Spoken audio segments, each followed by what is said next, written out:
Our second speaker today is Ms. Karen Woolsey, speaking for 5 to 7 minutes from the Engaging Humor Pathway, Level 1, Introduction to Vocal Variety and Body Language. Karen has been a Voyager since 2003. She is our most recent three-term president, but has also held the offices of Secretary, Treasurer, VP of Membership, and is our current Sergeant at Arms. Karen is coming to us live today from her kitchen and plans to tell us about her secret to wowing dinner guests. Her speech is titled Milk Snow. Please join me in welcoming Karen Woolsey. Thank you, Angela, Madam Toastmaster.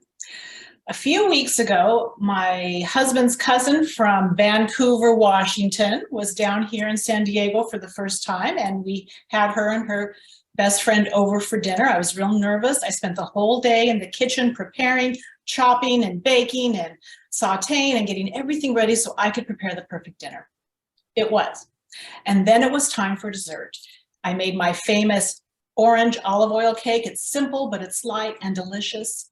And then my husband said, hey, would anyone like whipped cream with that? And he brought out this little baby, and all my hard work was washed away because they were fascinated by the whipped cream maker and the delicious product it made. So today I'm going to share with you about how you too can wow your guests with homemade whipped cream. Now, you all are familiar with whipped cream. You're familiar with the cans. You're familiar with Cool Whip. You're familiar with having to wait for your Thanksgiving pumpkin pie while mom is in the kitchen whipping up the whipped cream at the last minute. But this little baby will change your life. Whipped cream has actually been around since Jerry's ancestors in Italy were making it in the 1500s. And then in France, they made it in the 1600s. And back then it was called milk snow. Isn't that a lovely name? So today we call it whipped cream. And whipped cream is actually a very scientific thing. And you have to have the right ingredients in the right amounts and the right process to get it just right. The ingredients are very simple. You need cream, you need whipping upness, and you need air. And then you can use flavorings like sugar and vanilla, which are my favorite. But it's really very simple. And the scientific part is this. First of all, you need the right kind of cream. Whole milk is only 3.5% fat. It will not work. This tastes great on cereal and oatmeal though. So we'll save that. Then you have half and half, which is half cream and half milk.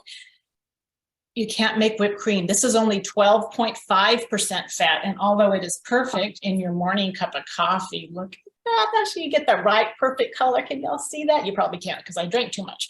But half and half is perfect in coffee. You don't want to put whole milk in coffee. That just whitens it and just dilutes it. You want something with a little bit more fat, but not enough to whip. For that, you need this baby. This is whipping cream. Now, there's different levels of cream. You can have light cream. That's only 20% fat, not enough to really whip up. You can have regular whipping cream, which is 30 to 35%, but this is 38% fat, and it makes wonderful whipping cream. So what is whipped cream? Well, scientifically speaking, I'm going to read this because I couldn't memorize it.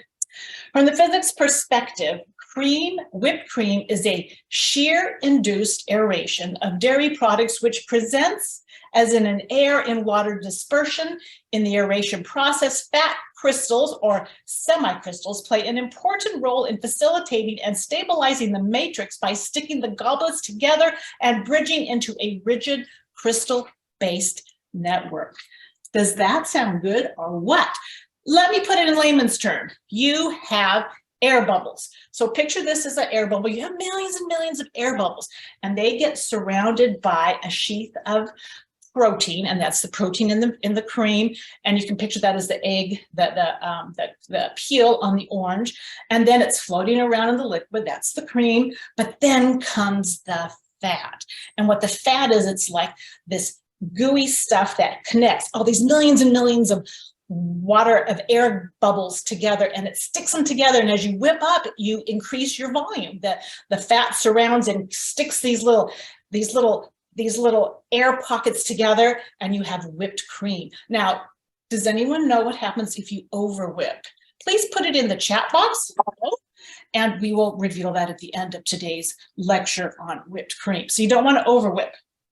Now, the ingredients that we have today is we're going to use our heavy whipping cream. We're going to use vanilla for flavoring, and we're going to use powdered sugar. Powdered sugar is ideal. It's better than granulated sugar because it's lighter and it whips up easier. It becomes dispersed more evenly. You could also use a simple sugar syrup. Now, there's lots of different recipes for whipped cream, but if you ask me, why mess with cream, sugar, and vanilla?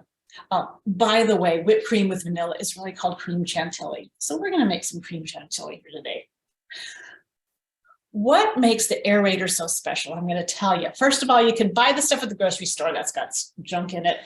You can whip it up yourself, and that takes too long. Or you can buy this. What makes this work is this part right here.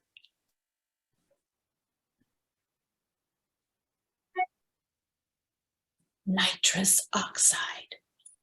We're going to drop it in here, screw that on. We're going to add our ingredients. 1 pint, and it'll tell you on the label, they fill it to here. 1 pint. Don't overfill, because remember, you need room for all those fat globules to circle your water, your cream. Add half a teaspoon vanilla, 6 tablespoons. Oh, well, just dump it all in. Of sugar. Screw this on.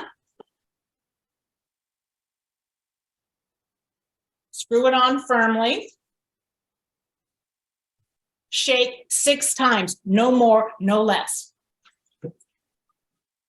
6, okay. Hold your breath, click your heels together 3 times. Let's see if this works. Okay.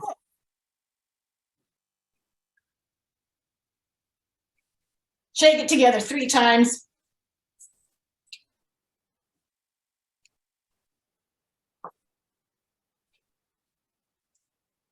Okay, this is from the humorously speaking pathway, so you're all supposed to laugh now.